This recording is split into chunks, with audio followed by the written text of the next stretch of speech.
जय हिंद दोस्तों, मैं सुमित सिंह और आप सभी के बीच में मैं काफ़ी दिन क्या महीनों बाद आ रहा हूँ। कुछ जो चीज़ें हैं जो दिक्कत थोड़ा चल रहा था, इसकी वजह से मैं आपके बीच नहीं आ पा रहा हूँ। लेकिन एक चीज़ है जो आपको मैं बता देना चाहता हूँ कि काफ़ी बच्चे मुझसे पूछ रहे थे, अभी तक भी मेरे पास कमेंट्स आ रहा था या व्हाट्सएप से जो जुड़े हैं या जो भी चीज़ फ़ोन करके, सर क्या मैं यूपी स्कॉलरशिप का जो अदर स्टेट वाले हैं, क्या मैं इसका लाभ ले सकते हैं या नहीं ले सकते हैं। इसी की चर्चा करने के लिए मैं आपके बीच में आया हूँ। तो सबसे पहले मैं आपको एक चीज़ बता दे रहा हूँ कि जो होम स्टेट के बच्चे हैं, यानी जो उत्तर प्रदेश के निवासी हैं, उन बच्चों के लिए, अगर जो सिर्फ 9th 10th 11th वाले बच्चे हैं उनके लिए मैं पहले बता दे रहा हूँ, ठीक। 12 वालों के लिए भी बता दे रहे हैं। सबसे पहले आपके पास जो डॉक्यूमेंट होना चाहिए, तो डॉक्यूमेंट में आपको याद कर लीजिए आय, जात, निवास, उसके बाद से आधार कार्ड, मोबाइल नंबर जो आधार कार्ड से लिंक हो, बैंक पासबुक और एक फ़ोटो, ठीक। ये उन बच्चों के लिए है जो 9th में अपना स्कॉलरशिप ऑनलाइन कराना चाहते हैं, उनके लिए ये डॉक्यूमेंट लगेगा। इसके साथ साथ उनका फीस रसीद जो होता है, ठीक। अब हम बात करते हैं यही चीज़ 10th के बच्चों का, जिनका 10th का एग्ज़ाम देने वाला, जैसे 2024 में जिनका एग्ज़ाम है, उन बच्चों का भी यही लगेगा।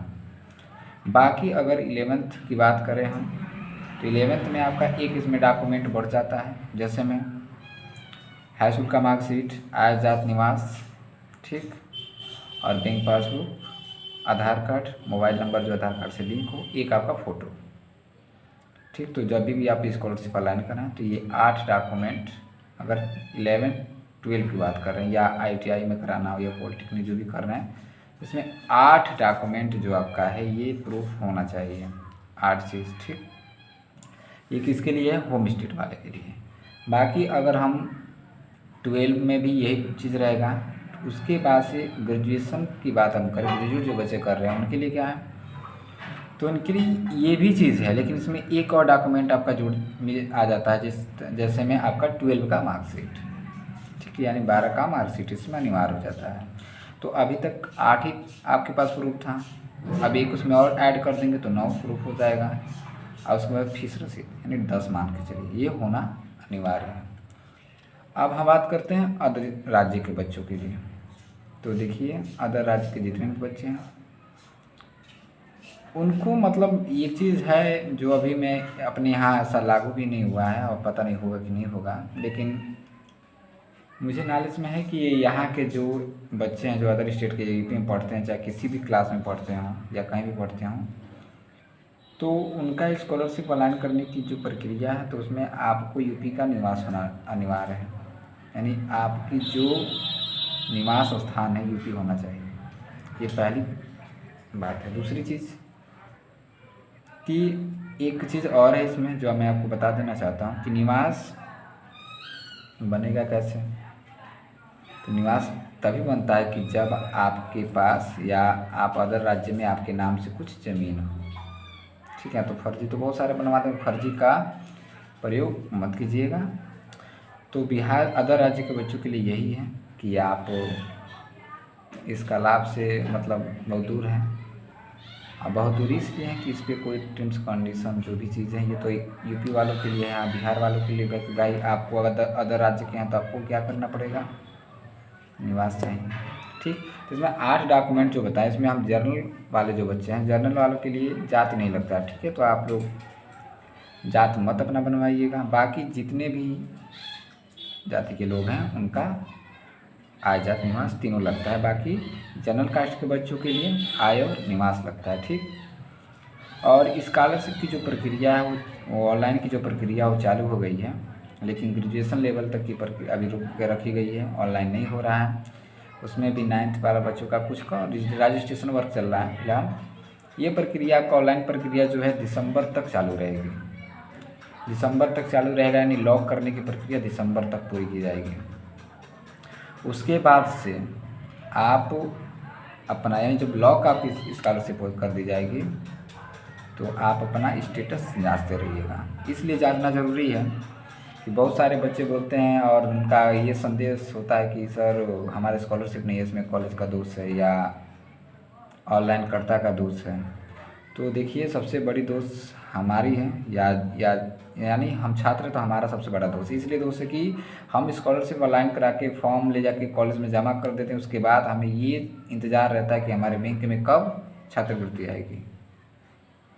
तो ऐसा यही चीज़ गलत है कि जब आपकी स्कॉलरशिप लॉक कर दी जाए तो सरकार गवर्नमेंट जो प्राइवेसी दे रहा है कि आप दिसंबर तक ये प्रक्रिया चलेगा। उसके बाद 1 जनवरी से 15 जनवरी तक जो भी आपका यहाँ से यानी विकास भवन से इसको वेरिफिकेशन के लिए आगे बढ़ाया जाता है, सचिवालय लखनऊ तक जाता है। सचिवालय से ही स्कॉलरशिप का तय किया जाता है कि कितना कितना कैसे किस कैटेगरी में देना है। तो आप आज की डेट में डिजिटल सब कुछ हो गया है। आप अपना गूगल पे जब लॉक कर दिया जाएगा स्टेटस देखते रहिए। स्टेटस देखने के लिए आप रजिस्ट्रेशन नंबर जन्म तिथि डालेंगे, आपका स्टेटस शो करेगा। अगर स्टेटस में कहीं भी आपको रेड मार्क दिखे या रेड लाइन दिखे लिखा हुआ तो वहाँ पे आपको फॉल्स दिखेगा, यानी वो चीज़ फॉल्स है, यानी कहीं ना कहीं या तो ऑनलाइन प्रक्रिया में कोई इशूज़ हुआ है या बैंक में कोई इशूज़ हुआ है या आपके कॉलेज में से कोई इशूज़ आया हो तो वहाँ पे रेट दिखाएगा इसलिए कि ताकि आप उसे सुधार करवा लें। सुधार करने का टाइम भी देता है, ठीक। तो आप सुधार करवा लेते हैं तो फिर उस फॉर्म को फॉरवर्ड कर दिया जाता है। अगर नहीं आप सुधार करवाते हैं तो आप छात्रवृत्ति से दूर हैं, यानी आप अन्यथा को प्राप्त नहीं हो सकता छात्रवृत्ति, ठीक। तो जो भी डॉक्यूमेंट है, जो भी चीज़ें हैं, आपको रेडी करके रखना पड़ेगा, अच्छे से रखना पड़ेगा ताकि आपको कहीं भी आवश्यकता लगे तो आप इसका वेरीफाई करा सकें, ठीक। तो ऑनलाइन की प्रक्रिया है। और अदर राज्य के बच्चों के लिए मैं यही कहूँगा कि आप एजुकेशन है, एजुकेशन सबके लिए ज़रूरी है। और मैं यही कहूँगा कि अगर कुछ ऐसा रूल रेगुलेशन भी होना चाहिए कि जैसे यूपी में जो पढ़ रहे हैं बच्चे या कहीं अदर स्टेट में पढ़ रहे हैं तो उनके लिए दोनों राज्यों की सरकार से सहमति होके कुछ नहीं तो कम से कम 50% भी अगर स्कॉलरशिप मिलता है तो कुछ ना बच्चों को बहुत लाभ होगा। तो यही आज का अपडेट था, ये देने के लिए मैं आपके बीच में आया था। और आप स्कॉलरशिप ऑनलाइन करा के अपना स्टेटस ज़रूर देखते रहिएगा ताकि आपको ये पता चल सके कि आपका जो इस ऑनलाइन फॉर्म है या जो कॉलेज के द्वारा कॉलेज पे आप जमा करते हैं वो कहाँ तक गया है, ठीक। और अगर कहीं भी आपका पेंडिंग दिखे कोई काम तो आप उसका तुरंत जांच कराइए और जांच कराने के बाद उसको सही करा के फिर उसको फॉरवर्ड कराइए ताकि आप स्कॉलरशिप से वंचित ना रहें, ठीक। तो ऐसे ही छोटे मोटे अपडेट में फिर मिलेंगे हम आपसे। तब तक के लिए जय हिंद, अच्छे रहिए, मस्त रहिए, पढ़ाई कीजिए।